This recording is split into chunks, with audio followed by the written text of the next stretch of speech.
La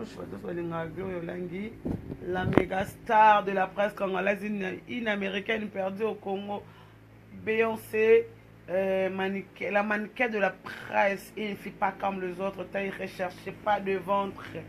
Je suis trop fière de voir taille le trop fière de la taille la taille de habite-toi avec ta taille d'aide, tu es la taille avantageuse comme moi là. Et je dis merci à vous, Michel, merci pour des cadeaux de parfum. Vous êtes déjà un aïe. Oh, bazouté, boké, nous rotons tout et tikali, goté mascotte. Je dis, mon sur la mabé.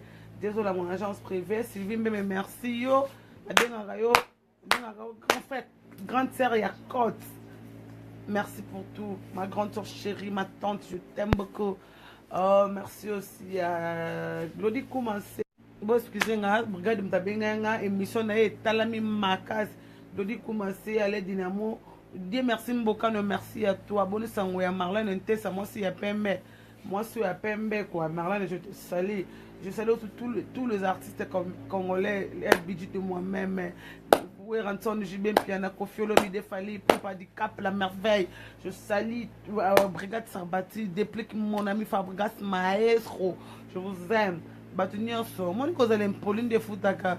Yuri Kalenga, mes condoléances parce que au point un échec, il y a place au sala mosala, au louko se concentrer, tu étais là pour finir falina wera. Au moni, ba finir rabato bana étoile te. Ba simba rabato baza likolo te, ba wera so ba aigle. Et na ba fali, tu vois, mes condoléances maître Yuri, tika moni monayo et que ne roula na kimena ndaku. Pour les échecs. Moi, échec na wana peso makasi mbala sima Yuri au finir raté.